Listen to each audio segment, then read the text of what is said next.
أعوذ بالله من الشيطان الرجيم. بسم الله الرحمن الرحيم. الحمد لله رب العالمين والعاقبة للمتقين ولا عدوان إلا على الظالمين، وأشهد أن لا إله إلا الله وحده لا شريك له، وأشهد أن محمدا صلى الله عليه وآله وسلم عبد الله ورسوله. أما بعد. We thank the Almighty Allah for giving us another opportunity to be here. We thank Him for His mercies that He's bestowed upon us. We bear witness that there is no deity worthy of worship except the Almighty Allah. We also bear witness that the Prophet Muhammad sallallahu alayhi wa alihi wasallam is His servant and His messenger. Whosoever the Almighty Allah guides is really guided, and anybody who goes astray has nobody to blame but themselves. Alhamdulillah.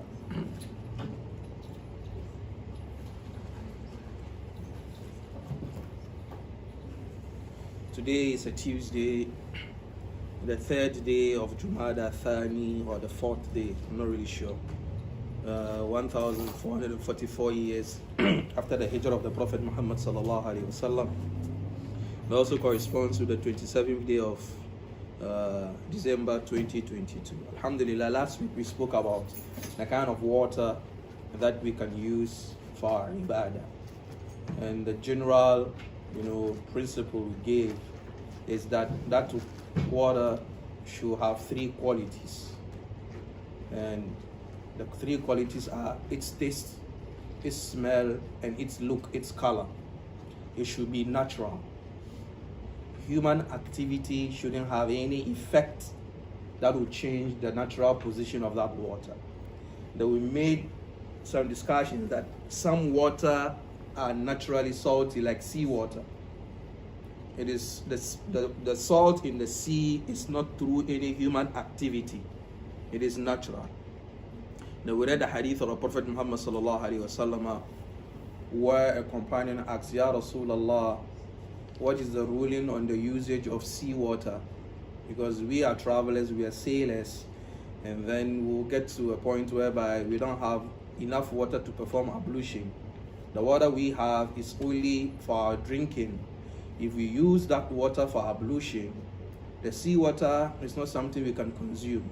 And the Prophet Muhammad sallallahu alaihi wasallam told them that the seawater is pure for your ablution and then for your bathing purposes. And then whatever animals that live in the sea, when they die, there's no need for you to slaughter them, like the fishes and then the other animals in the sea. So generally, that's just a nutshell of what we spoke about. We spoke also about, someone using water in a container left over. Can you use it for ablution? We said yes, the person is a Muslim, and so long as that water still remains in its original position as a clean water. So just as a reminder of what we studied last week. Today we are going to look at the nullifiers of ablution. What are the things that can nullify our ablution? We already know the importance of ablution in Islam, even though we've not yet treated ablution in this series that we have, but inshallah we'll treat it. But I just want us to look at the nullifiers of ablution, and maybe if you're able to exhaust these pages today, inshallah, next week we'll look at ablution, and then we'll look at, the other forms of purification like the ghusl and then the tayammum, which is, using dust. There is a hadith of the Prophet Muhammad sallallahu alaihi wasallam where he said, "La yaqbalu Allahu salatan, la yaqbalu Allahu salata man ahdatha hatta yatawadda." That the Almighty Allah will never accept the salah of anybody who has hadath. In terms of the nullifiers of purity or purification in Islam, we have al-hadath wal-khabath. Al-khabath is, the nullifiers that come from outside the body. And al-hadath are activities that you, the individual, will do that will lead towards the nullification of your purity. For example, the activities that you do that is using the washroom, those are activities that you do. When you do those activities, it results in what? The nullification of your ablution. But the activities that come from outside the body, it might be an impurity that will touch your clothes, an impurity that will touch your body, an impurity that will touch the place where you are going to perform what? The ibadah. So the Prophet Muhammad sallallahu alaihi wasallam in this hadith is saying that anybody who has that personal activity that nullifies your wudu, your salah is invalid until you perform a new ablution. So that is the basis upon which the scholars are basing the nullifiers of ablution, that so long as the Prophet Muhammad sallallahu alaihi wasallam has made this statement, then there are things that will nullify your ablution. They all agree that urine, when it comes out of you, nullifies ablution. They all agree that when you poop, it nullifies your ablution. They all agree that when you fart, it nullifies your ablution. There is also what we call madhyu. Madhyu is mainly a transparent, sticky fluid that comes out from men before they have an ejaculation. That's what is called madhyu. And then wadyu is mostly in older men in their 70s, and normally it comes out after urination. It is a yellowish fluid. And these things, when they come out of the body of the man, then these things are nullifiers of ablution. But then the difference of opinion from the scholars here is that these are the things, but then the issue is, how does it come out? Is it through voluntary, or is it something that you don't know of? If you don't know, then it comes out. They have three different opinions here. They said these things, when they come out of your body, it doesn't matter where they come out from. Anything that comes out of your body, it doesn't matter where it's coming out from, and it doesn't matter how it's coming out of your body, so long as that thing is considered an impurity, then your ablution is nullified. What they mean is that if you have nose bleeding, it nullifies your ablution. If you vomit, it nullifies your ablution. If you have cupping, you know what they call hijama, blood cupping, the athletes sometimes they do it. Cupping is a sunnah of Prophet Muhammad sallallahu alaihi wasallam. You can look for it. Cupping, cupping. It nullifies your ablution. So they are saying these things, when they come out of your body, including the ones that we've already mentioned, the urine, the feces, the fat, or whatever, if they come out of your body, it nullifies your ablution. The first group of scholars are saying it doesn't matter where it comes out from. So if you're bleeding from the nose, for them it's a nullifier of ablution. If you are bleeding from the ears, it nullifies your ablution. If you vomit, it nullifies your ablution. And then this is a position taken by Imam Abu Hanifa, and then Imam Thawri and Imam Ahmad and a host of other scholars. And then they have their evidences also from the Sahaba radiallahu anhu. So this is the first opinion. The second opinion, or the second group, is that anything that will nullify your ablution should come from the two exits of the human being that we know. The two general exits that we always cover, that nobody sees. The one in front and the one at the back. If anything comes out from there, then that is the only place whereby it's going to be a nullifier of your ablution. So for the second group of scholars, whatever that is going to come from your nose, or from your mouth, or from your ears, or from your eyes, is not a nullifier of ablution. But then what comes from below our waist, then these are the nullifiers of ablution.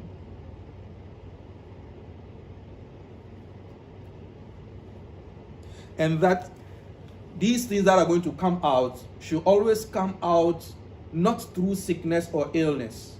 So for example, you know that people do not poop blood. So That's not normal. When someone goes into the washroom and then they see blood out of their poop, it's not normal. It's not normal. It's a sickness. So for the scholars, when someone goes and then he goes, for this group of people, when you go into the toilet and then instead of feces coming out, blood comes out, that is not a nullifier of ablution, because that is what a sickness. So anything that will come out of your body through its normal process of coming out of those two places, those are the only things that nullify your ablution. So this is the second opinion. The first opinion, they're saying anything that comes out of your body anywhere, anyhow, whether it is through sickness or it's through normal, it nullifies your ablution. The second group of people are saying that only the two places that we cover up, if anything comes out of there. Now, Alaikum salam. In the first opinion, do they consider things like if you have to blow your nose, would that be considered breaking the They only excluded phlegm. Okay. Thank you very much. They only excluded phlegm. That is Abu Hanifa. The only exclusion they gave out is when you're blowing your nose phlegm and then phlegm comes out, or you clear your throat and then phlegm comes out. This is the only thing that they exempted. Apart from that, anything that comes out of your body, for them it's a nullifier of your ablution. The second group are saying that anything that should come out of our privacy, that and then the thing coming out should be that it is what? It is normal, what we know, everyday activity, not through illness. So men urinating blood is not normal, it is a sickness. So for these scholars, when a man urinates blood, or he releases blood, when you say urination, it means urine. So when he releases blood, that does not nullify his ablution. That's for the first group? The second group. The first group are saying anything that comes out of your body, from any part of the body, whether it's from the nose, whether it's from the ears, and it doesn't matter whether it's through illness or not. The only exception they gave is phlegm, and that's it. But then the second group are saying the only place that will necessitate the nullification of your ablution should be your private part. That's the second group. I hope you get it. The third group are saying that for us, we are considering three things. What is being emitted? And then where is it being emitted from? And then how is the emission happening? This is the third group. Where is it? What is coming out? And then from where is it coming out from? And then how is it coming out from? How is it coming out? And in explaining, they say what is coming out should be what we all agree upon, that we started our lesson with. That is urine, feces, farting, and this fluid that we talk about from men. These are the things. And the other thing is, from where is it coming out from? It should be from what we all agree, that is whatever we cover up, our private parts. And that it should be through normal, natural activities, and it's not supposed to be through any anomaly. So it's like the second and the third group have a little bit of agreement in terms of what comes out and how it comes out.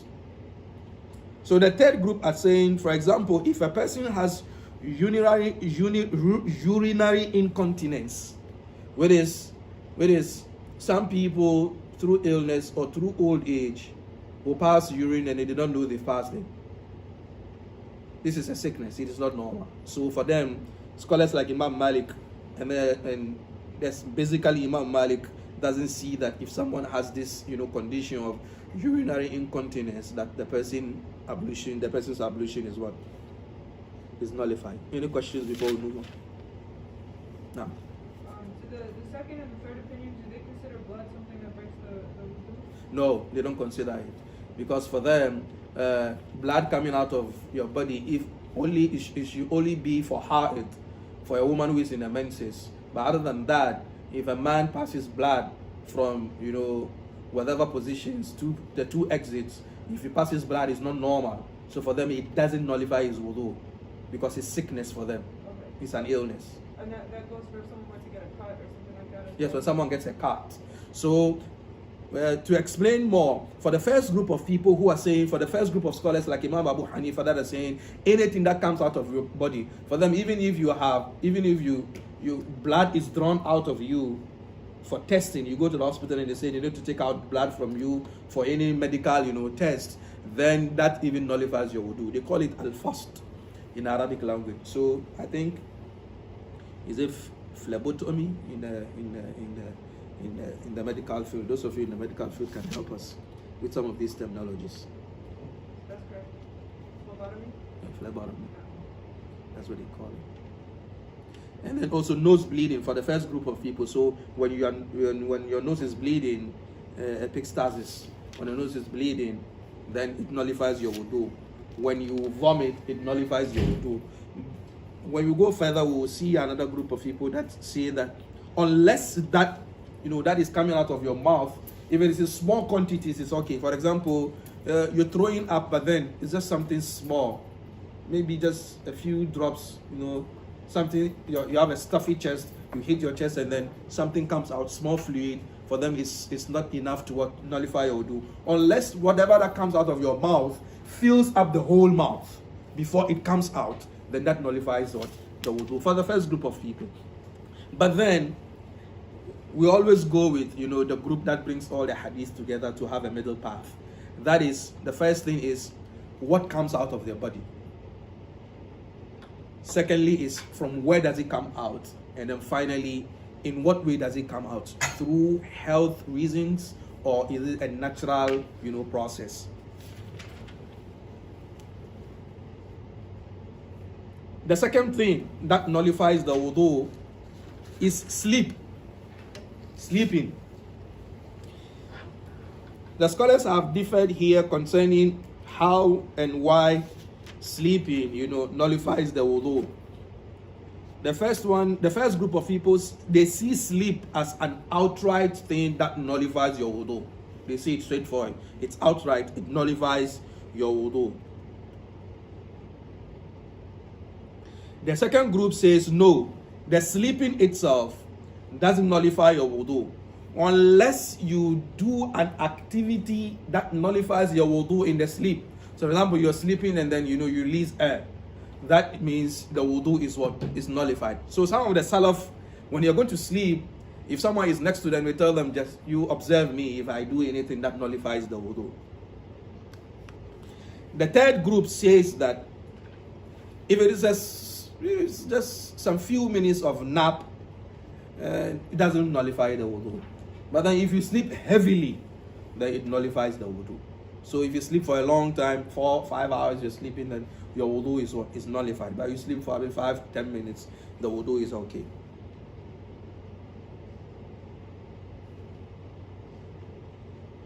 Any questions?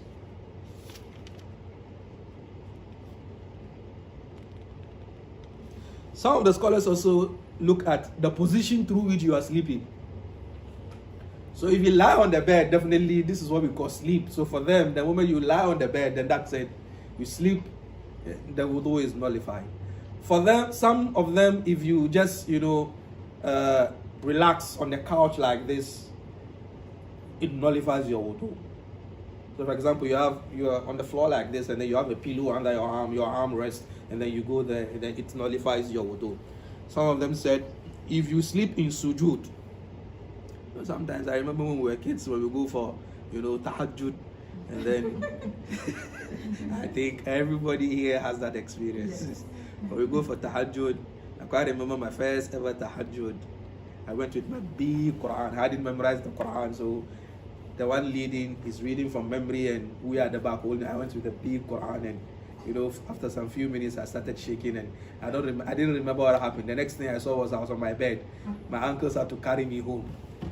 So some people sleep in the sujood, but some of the scholars are saying if you sleep for a long time, that nullifies the wudu. But if it's for a short one, then no. Some say if you sit and then in your sitting position you sleep, it doesn't nullify the wudu. But Imam Shafi'i says, no matter how you sleep, whether you sleep standing or you sleep sitting or you sleep lying, for him, you're going to what? You're going to perform wudu, except only when you sleep sitting. Imam Abu Hanifa says the only time you perform wudu The whole time you will not perform wudu is when you sleep lying, because he believes that, you know, when you lie on your side like this, or you find something on an armrest like this, it's not actually sleeping, you are relaxing. So a sleep might just steal you, but then it's not actually sleep. He doesn't consider it as sleeping. The reason why they disagreed and brought all these opinions is that there is a hadith of the Prophet Muhammad sallallahu alaihi wasallam where Maimuna, the Prophet Muhammad sallallahu alaihi wasallam, went to the house of Maimuna, one of his wives, and then he slept until they even heard him snoring. But then after waking up, he went and then he prayed without performing ablution. He slept in the house of Maimuna, and the Sahaba could hear him snore. But then he woke up and then he didn't perform ablution, then he led them in Salah. The other hadith also says that a lot of the Sahaba would sleep in the Masjid, and they were sleeping and even their heads would be bouncing off like that. When they're sleeping, and then in the Masjid, and then when it's time for Salah, they just get up and then go and pray without what? Performing ablution.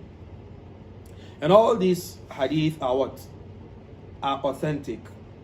So this is the first group that says they sleep and then they don't perform ablution.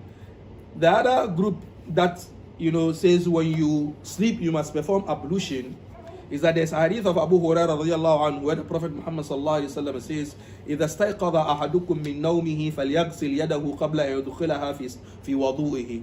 If you wake up from your sleep, wash your hands before you put your hand into whatever you're going to use for what? For your wudu. So if I sleep and wake up, I must perform wudu. That's what they understand from this hadith, that the Prophet is saying when you sleep and then you wake up, wash your hands before you what? You perform ablution.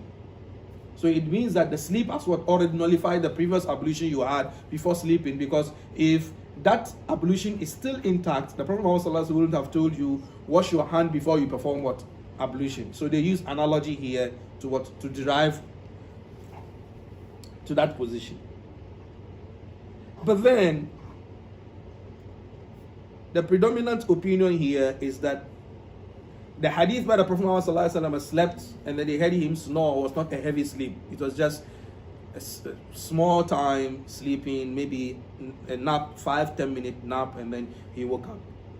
But then the hadith that said when you wake up from your sleep, wash your hands before you perform ablution, is that long sleep you had in the night and then you woke up in the morning for Salat al-Fajr, you wash your hands. So the scholars are saying in joining these two hadith to work with them, the first hadith is only for people who had a short time sleep. So the Sahaba in the previous hadith, we said they sleep and then their head will bounce.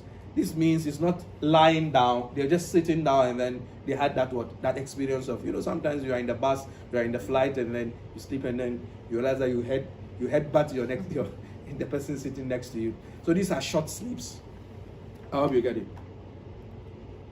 Any questions so far from the first point and then the second point? We're good? The third point, sensitive points, which is when we perform ablution and we touch someone from the opposite gender. What's the ruling on that?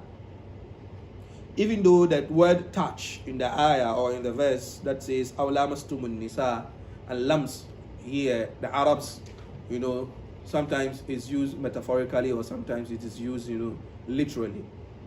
And literally means you touch. Yes, give me the book, and then in giving me the book, my hands touch your hand. That is literally. Metaphorically is used for what happens between a man and his wife in their bedroom. So the scholars are saying this verse, what does it speak about? Does it speak about the literal meaning of touch or the metaphorical meaning of the touch? But then they give the two positions. The first position is that if a man or a woman touch one another, the first opinion, they're saying if a man or a woman touch one another and then there is no partition between them, she's not wearing a glove, he's not wearing a glove, and then it is skin to skin touch, then that nullifies the wudu. Whether he intends to have any pleasure or not, or whether she intends to have any pleasure or not. Does this go for our family members as well? We'll come to that. Thank you very much.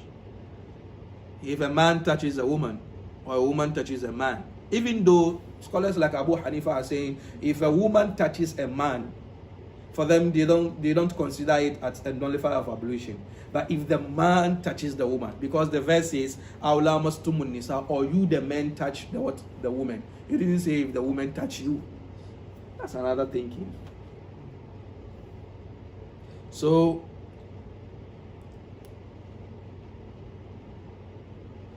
even if it is a kiss from a husband to his wife or the wife to the husband, whether they intend for it to be for a pleasure or not, that nullifies the wudu for the first group of people. And this is the position that Imam Shafi'i takes. But then sometimes they differentiate between if it is me who is touching you.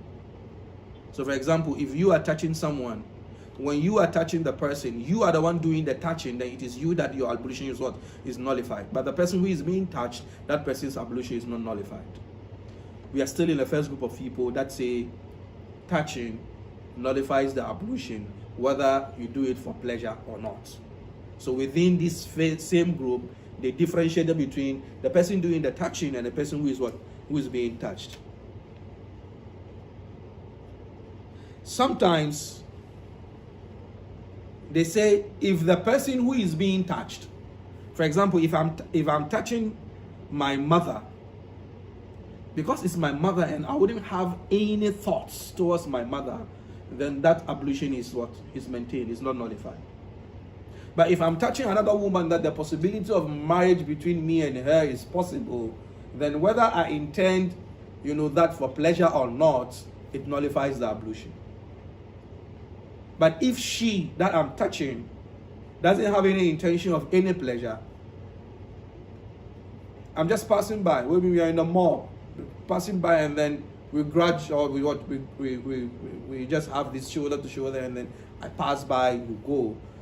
And in doing that, some people will have the intention of having pleasure, and it's something that Islam is very, very concerned about, that the Prophet Muhammad ﷺ says that it is better for a man to have a nail driven into his head than for him to touch a woman that is not allowed to. It is better for him to have a nail driven into his head than for him to touch a woman that is not allowed to. Islam is very, very careful and very, very mindful of sexual harassment. So that is why touching between people of the opposite sexes, and that there is a possibility of marriage between them, is not allowed. So handshaking between people of opposite sex is not allowed in Islam. So only for non-Muslims and for that nullifies the wudu, and for people that we do not intend to touch. So if it happens by an accident, it doesn't nullify the ablution. So some time ago, I think in Ramadan, last Ramadan, I was interviewed concerning some misconceptions about Islam in Ghana, and I spoke about the hijab and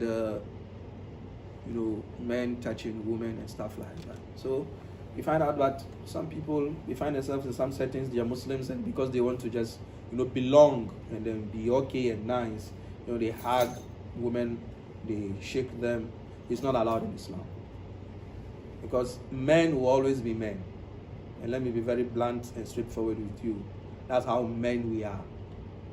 Men are carried away by what they see and what they touch. So that's why Islam says no. Lower your gaze. And then don't touch. And that's it. And some men, by virtue of whatever they want, in some cultures, organizations, or societies, that finds it okay to kissing on the cheek between a male and a female is something honorable in some societies. In Islam, no, we don't accept that, because that is a window that will open up to something. Because Shaitan is very smart. Shaitan is very, very, very smart. So Islam doesn't open that window for such things to happen. So the first group of people are saying that, the first group of scholars are saying that if the touching happens, whether it's through the intention of getting a pleasure or not, then the wudu is nullified. But the second group are saying that it should only be that the person is touching for what? For pleasure. That's the difference between the first group and the second group. The second group are saying that it should only be for pleasure. It should only be for pleasure. And that it should be, skin to skin. So for example, if I'm wearing a glove, maybe this winter, especially in the past few days, it's not easy. I've never seen something like this before. May the Almighty Allah safeguard us. Allah, on Friday, Almighty Allah, He has His own ways of, drawing our attention. And we don't listen. We're very stubborn. We don't listen. He has His own way of drawing our attention. But we don't listen. Yesterday I was watching the news, and places like Buffalo in New York, thousands of people do not have electricity because the weather was very, very serious. And the family, their cooling system or their heating system just, just messed up. They're staying home. They couldn't drive. They just took the risk to drive. You're not seeing anything until, the Almighty Allah sent, the people in the fire department to come and rescue them. So sometimes, it's a message from the Almighty Allah, and we don't listen. So if I'm wearing a glove and then we touch, this group of people are saying that no, so long as there's there is a barrier between the two of us, it doesn't nullify the wudu. They are not saying this to encourage it.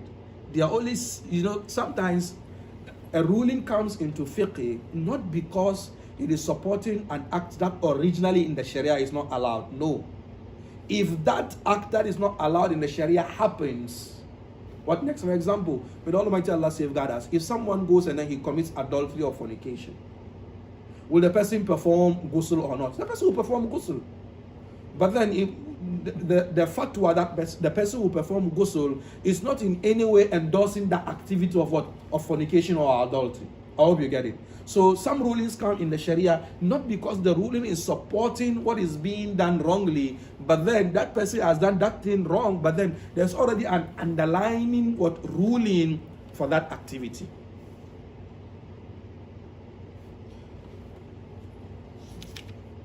I hope you get it.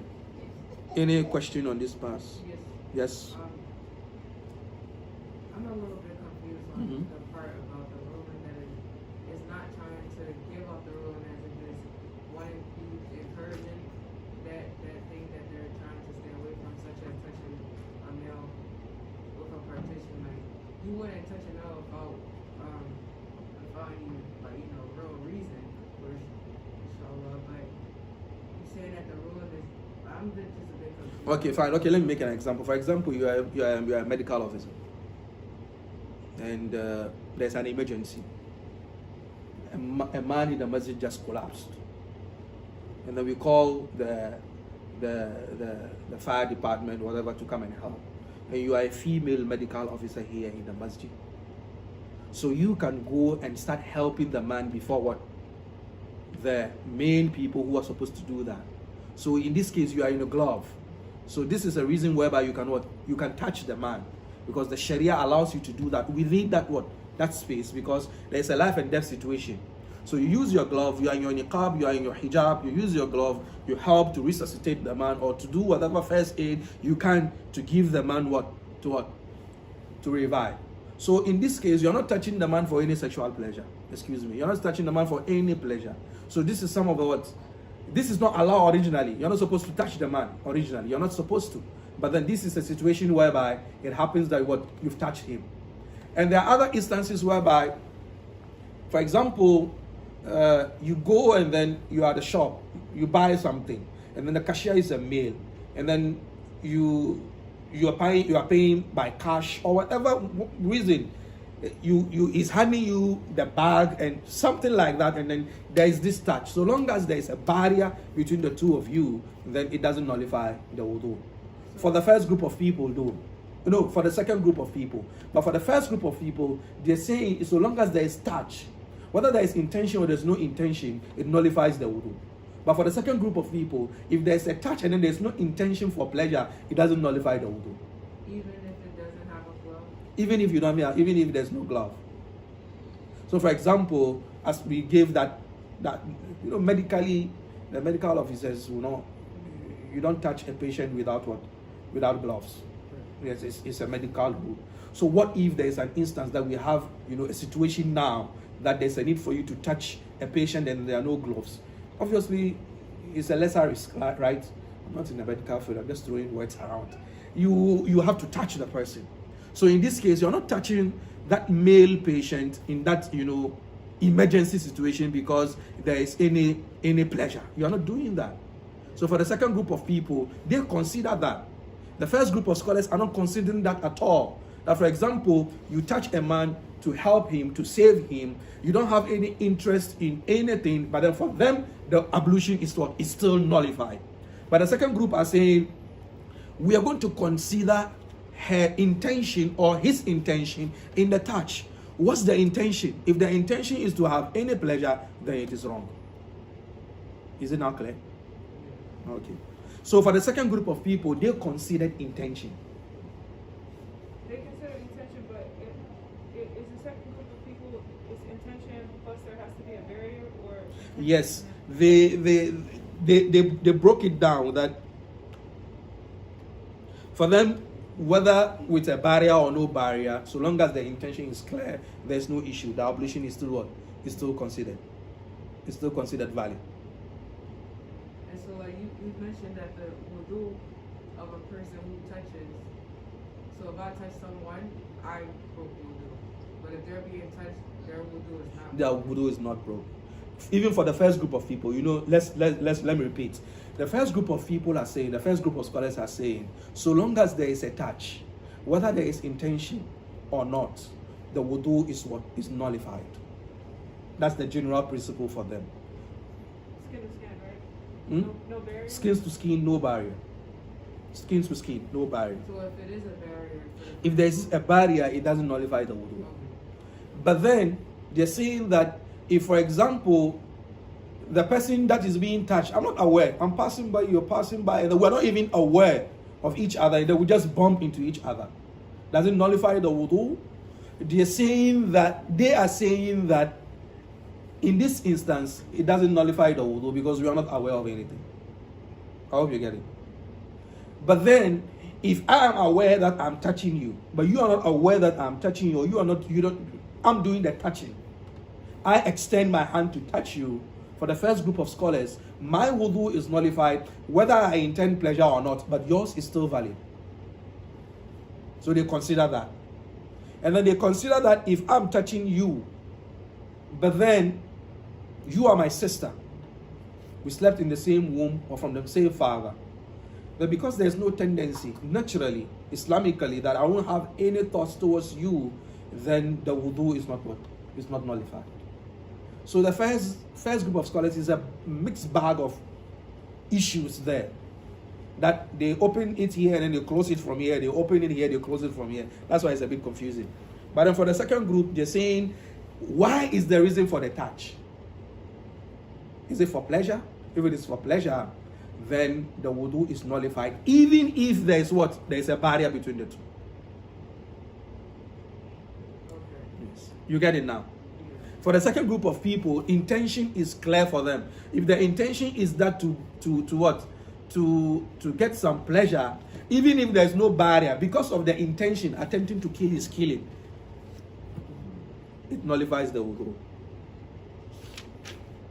So like when you mentioned about the husband and wife touching each other, like if they're both on that, if they're both having a relation, or like not like too far to the left, Now, it's okay for them. They have to make wudu, or are they okay? here, for example,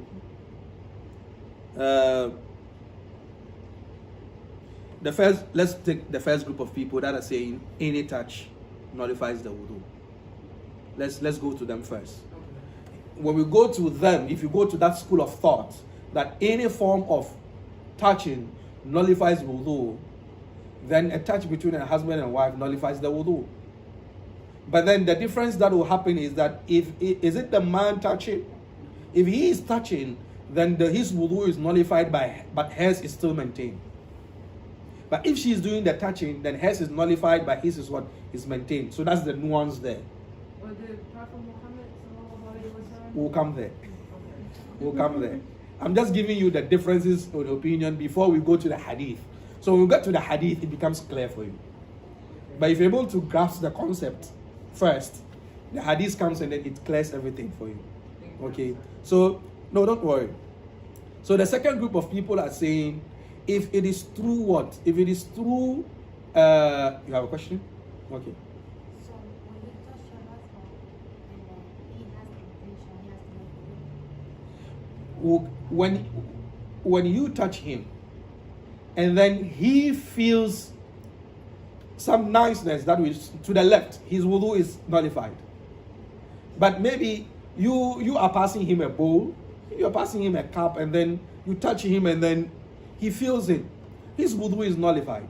But you are passing a bowl, you don't have that intention. For the second group of scholars, they're saying intention is what is very clear. If the intention is that I'm passing him a bowl, or you're passing by and then you just rub his hair, just to play with his hair, you are playing with his hair, he's your husband, and then he feels the heebie-jeebies, excuse my language, then he is not, his wudu is nullified. But you don't have any intention for that, according to what the second group of scholars. And I believe the second group of scholars' position is what is the stronger position. Because if you say that a man and a woman touching his wudu is nullified, we'll get there. The hadith will explain to us, and then we'll realize with two of the two positions, which one is stronger.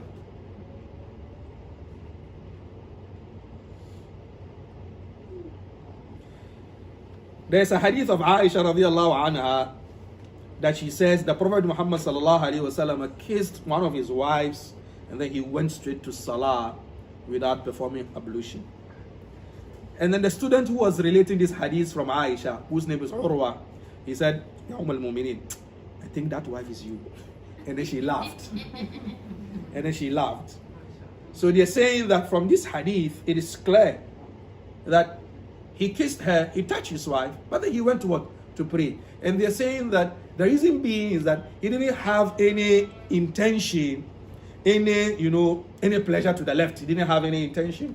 He's just showing affection to his wife. Oh, honey, I'm going to the Masjid. And then he gives her a kiss and then he goes. There's nothing what? In that. I hope we get it. But that's for the first group of scholars, they will consider that to virtual wudu. They are saying that, sometimes maybe I have to have a master class on usul al-fiqh. Why the scholars differ. Maybe we have to have, inshallah, one master class on that. Maybe when we finish this series.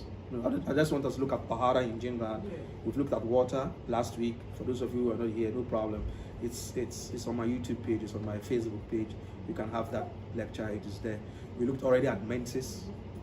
So today we are looking at the nullifiers of wudu. Inshallah, next week we're going to look at wudu itself, how to perform wudu, and then possibly we'll look at how to perform ghusl, the bath.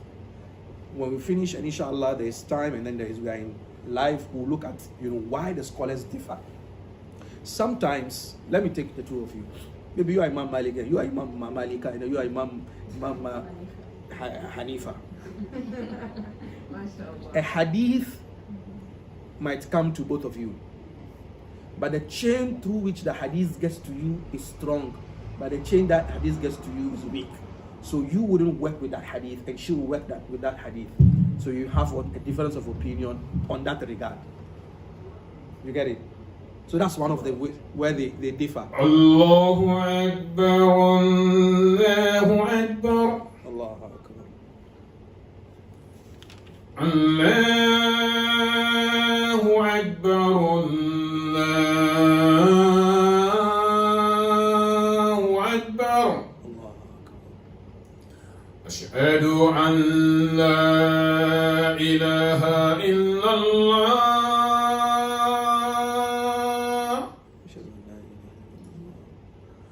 أشهد أن لا إله إلا الله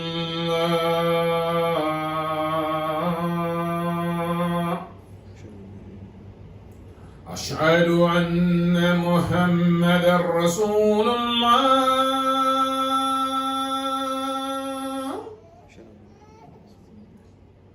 أشهد أن محمدا رسول الله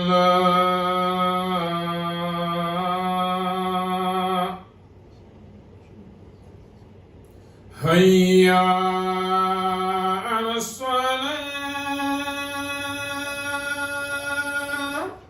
لا حول ولا قوة إلا بالله. هيا على الصلاة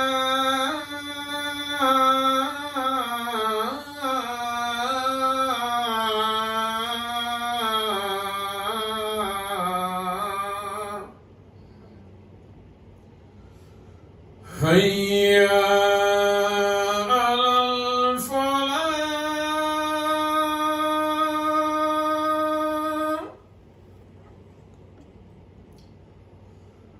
هيا على الفلاح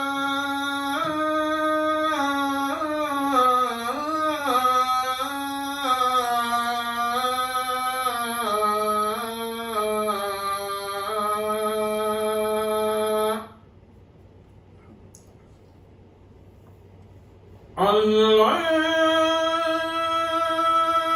أكبر الله أكبر الله أكبر. لا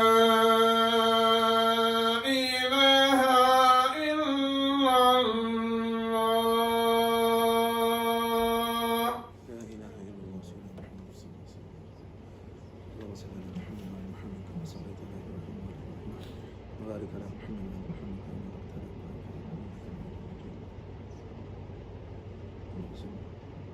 باركت على إبراهيم وعلى آل إبراهيم.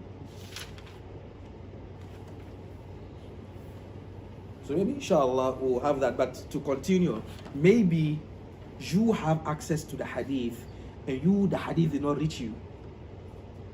Okay, so for example, because the companions of the Prophet Muhammad sallallahu alaihi wasallam, they spread across. They didn't stay in Medina alone. Some of them went to Mecca, some went to Kufa, some of them came to Egypt. So I might be fortunate to have heard a hadith direct from the Prophet Muhammad sallallahu alaihi wasallam, and you were not there when the hadith was being taught.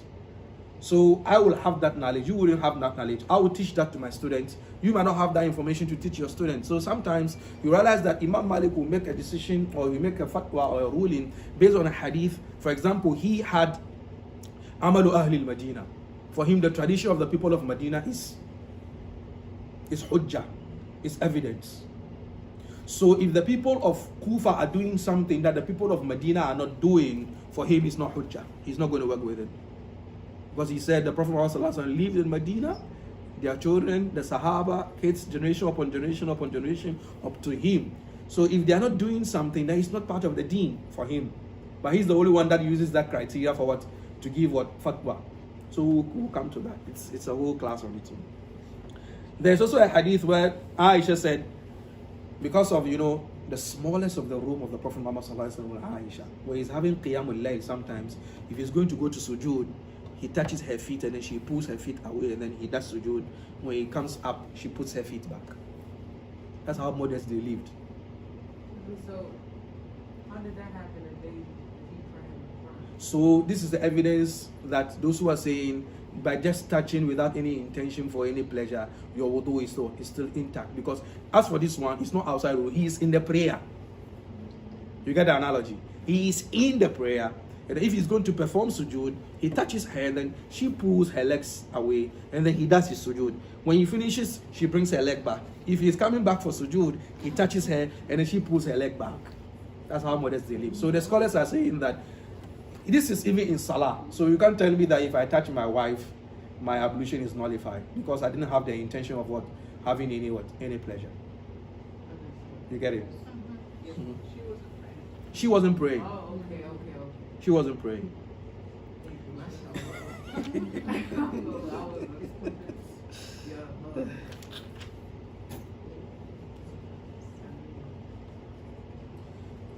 We have about 15 more minutes to Salah.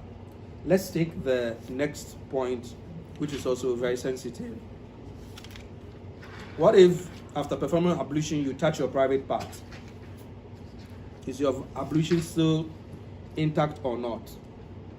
Some of the scholars are saying it doesn't matter. It doesn't matter how you touch yourself after wudu.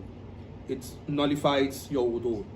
That's Imam Shafi. They say it doesn't, your wudu is nullified. No matter how you do the touching, it is nullified. Some of them are saying, Imam Abu Hanifa, for example, for the Ahnaf, it doesn't matter. If you touch yourself, your wudu is still valid. Yes, my sister, ask your question. If you take shower, you put on ablution, it's different. We'll come to that.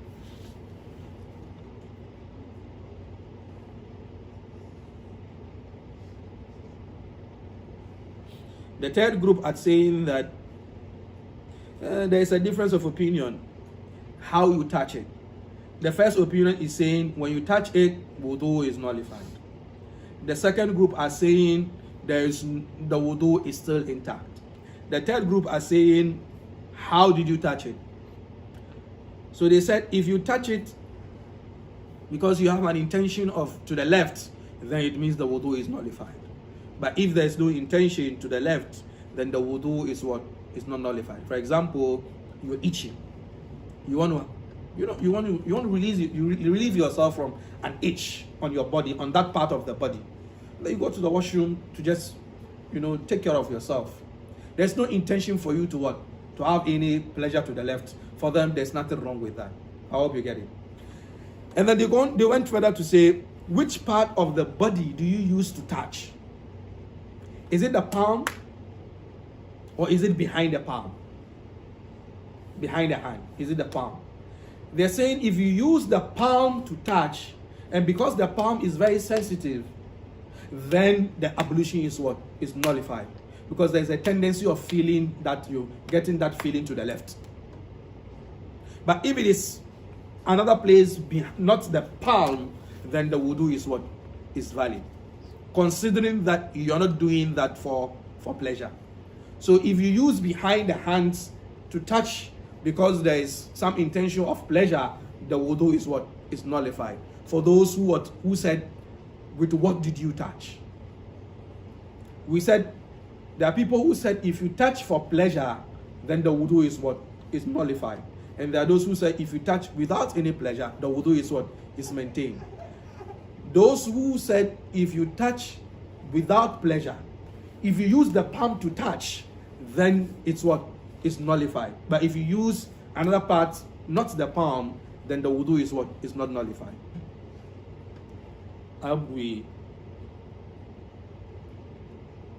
Okay. The other point is that you touch intentionally. In this point, you are not looking for any pleasure. As I said, you feel some uneasiness, so you go to the washroom to take care of yourself. So this is an intentional touch. Even though the intention is not what? To get any pleasure. The intention is what? To take care of yourself, dress well, to come out. They say the wudu is what? Is nullified. This is for the first group again? No. This is for the second group. Let's go over it again. Okay. The general group for touching. The first group says, no matter how you touch, wudu is what? Is nullified. Those are Imam Shafi'i. The second group says, no matter how you touch, the wudu is what? Is maintained. Imam Abu Hanifa. So our brothers from the Indo-Pak region, for them, you touch yourself, wudu is still there. Now the third group are looking for nuance before they make the hukm. Okay? The third group, they're saying, if the intention is to what? To have pleasure. So group 3A. Group 1 is, no matter how you touch, wudu is nullified. Group 2 is, no matter how you touch, wudu is what? Is still maintained. Group 3A says if you touch with pleasure, wudu is what? Nullified. Group 3B, they say if you touch without pleasure, the wudu is what? Is maintained. Same group 3. So group 3C, they say if you touch with the palm, the wudu is what? Is nullified. But if you touch with the back of the palm, the wudu is what? Is maintained. Okay? Regardless though, right? Regardless though. So I will come there. So group 3C or D. Group 3C, they are saying that if you do it intentionally, but then your intention is not to what? To have any pleasure. For example, you're not feeling fine, you're feeling a little bit tight. So you go to the washroom, to undress, to dress up. So in the process of undressing, you touch yourself. This time it is an intentional touch. Okay? It's an intentional touch, and then you what? You dress up. They're saying the wudu is not what? The wudu is nullified. But then if you touch unconsciously, I don't know how that is going to happen. I'm still thinking about it. Like if you bump into, like, let's say you're carrying something, you bump into a table. Yes, something like that. So unknowingly or forgetfully, you forgot, and then you touch. That is in, extreme situations or conditions. Allah Alam. But then, wallahi, that is the beauty of the fiqh of Islam. That some of these situations and conditions that we don't even think about, the scholars sat down and then they thought about it and then they made fatwa on it. And one of the most beautiful fatwa that was done in the 2nd century Hijrah was by Imam Shafi'i, according to me. I don't know what other student of knowledge will tell you. He hypothetically said, what if you are flying? It was time for Salah. What would you do? Yes, Imam Shafi'i. Imam Shafi'i was born 150 Hijrah. He died, I think, 204 Hijrah or so. I'm not really sure. So, 1,200 years ago, Muslim Jews were thinking that what if Salah, it's time for Salah and you are flying? What happens? That's a discussion for another day. And this is Flying on a plane. he says flying. 1,400 years ago, who thought about flying on a plane? So hypothetically, that all I'm trying to say is the Muslim Jews didn't leave any window or any stone unturned to find an answer in the Sharia for us. They didn't leave any window unturned. So the scholars, for the people who said unintentional and intentional, they said if it is intentional, then there is wudu. But if it is unintentional, then there's no need for you to repeat your wudu. There is the hadith. The reason why they differed, and the reason why the scholars are saying if there's intention or there's no intention, the hadith of Busra, she said, this is a female companion reporting this hadith for us, that the Prophet Muhammad says is if anybody touches himself, the person must perform wudu. And then there's a hadith, again, another one, that Talq ibn Ali, that a man came to the Prophet Muhammad and he said, Ya Rasulullah, what if I touch myself after wudu? And the Prophet Muhammad said, but that part of you is part of your body. So there's nothing wrong if you touch it. So we have two opposing hadith, right? The first hadith of Busra says, the Prophet Muhammad says, if you touch yourself, perform wudu. But the hadith of Talq ibn Ali says, the Prophet Muhammad is saying that part of your body is part of your body. It's like you are touching your leg or you are touching your head. It's the same thing. How do we bring the two together and work with them? And the scholars are saying, with the hadith that says if you touch yourself, perform wudu, the scholars gave an explanation to it. It is because you intend for pleasure. So the wudu is what? Nullified. But the second hadith that says it is a part of your body, it's like you are touching your leg or you are touching your head. There's no intention for you to what? Get any pleasure to the left. As we said, you're going to the washroom to just dress up, to just get yourself into a right condition that you can go about your day-to-day activity without feeling any uneasiness, then that is allowed.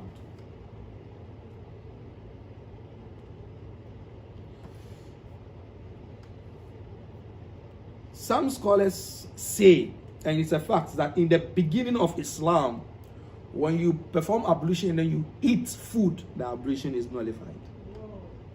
But then later, that ruling was lifted. And the Prophet Muhammad said, or the Prophet, تَرْكُ وُضُوء مِمَّا مَسَّتِ النَّارِ. The hadith is in Abu Dawud, that in the early days of Islam, when you perform wudu and then you eat, the wudu is what is nullified. But the food should be something that is cooked. Something that is cooked. It goes through fire. But if you eat a banana or some apples, some oranges, there's nothing wrong with that. Some salad, but so long as it is cooked. Imam Abu Hanifa has a strange opinion that if you are praying and then you laugh, your wudu is nullified, even though that hadith is not authentic. So it's only Imam Abu Hanifa that has that position. You said the hadith is not. No, it's not authentic. If you laugh, your salat breaks though, right? Yes, if you laugh, the salah breaks though. But then the wudu is still maintained. What qualifies as laughing? You know, a sound that will take away your concentration from the salah. So for example, a smile, there's nothing wrong with that. So for example, you're praying and then some sisters are over there and they crack a joke and then you smile. There's nothing wrong with that. Continue with the salah. But then you laugh, quack, quack, quack, and you even turn and look at them, and you know that the salah is over. You start all over again. The salah is all over. It's over. I hope you get it. So like even if it's like a chuckle, like that's a little bit. No, there's nothing. If anything that will not take you away from the salah, any smile, no problem. But if it is something that you yourself you realize that your level of concentration in the salah has been lost, the salah has been nullified. The food, you said food. The ruling is this: in the beginning of Islam, at the early days, if you eat any food that is cooked, you eat, steak, you eat, fried chicken, the wudu is nullified. But then now that ruling is not there. The Prophet Muhammad Sallallahu Alaihi Wasallam lifted that ruling that if you eat now, you only rinse your mouth and then you go and pray. Eating is not a nullifier of salah. But then there's a hadith that if you eat the meat of an old camel, it nullifies the salah. How do you know? You didn't know. So if you don't know, in Islam, if you don't know, you are not held accountable for something that you don't know. So I think it's time for salah. And okay, you just ask your questions until they start the iqamah. Yes. I have a question about like a position in prayer. It was about like when we come up and we rise, let's say Sunday or whatever. No. Do we raise for takbir again and then go down, or do we just go down? Yes, it's part of the salah that every takbir you raise your hand, but then it is not obligatory. Okay. So even if we were coming from sujood, Allahu Akbar, yes. Okay. But it's not compulsory. Every takbir comes with raising of the hand. Every takbir in salah. But then the one that is wajib is in takbirat al-ihram. Allahu Akbar. So the scholars have this difference of opinion. Some of them are saying that no, it is not wajib in every takbir that if you say Allahu Akbar, you raise your hand. But if you do it, you have blessings, you have more reward. But if you don't do it, it doesn't nullify the salah.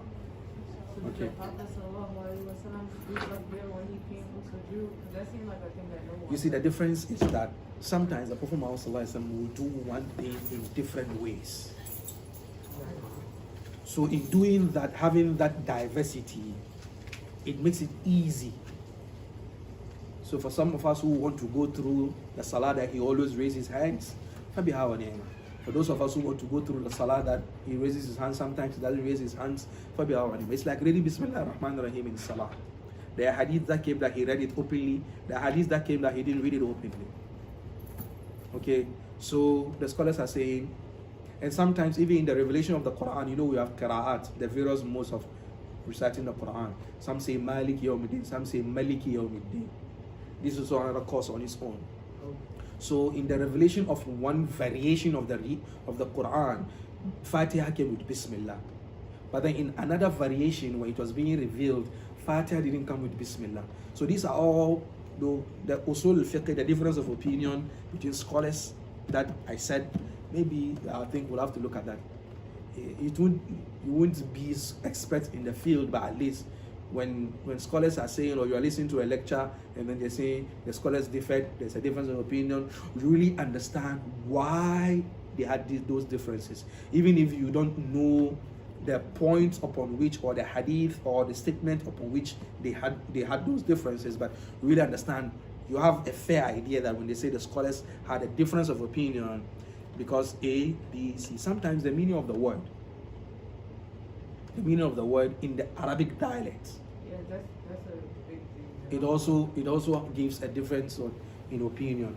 Sometimes the usage of the word in the custom of the people, the customs, the traditions of the people might have a difference of opinion. For example, if you come to where I'm coming from, Ghana, there are tribes where men use wrappers.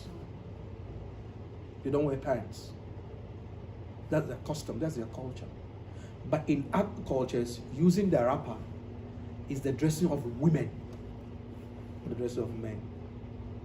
Let me use Nigeria. Northern Nigeria, men will always wear pants. But then in southeast Nigeria, in the Igbos, men will wear wrapper. So you wouldn't say that the Igbo man is dressing like a woman. No, in his culture, in his custom, it's the dressing of what? Of men. Allahu Akbar, Allahu Akbar, Allah, Allah, Allah. Follow you in the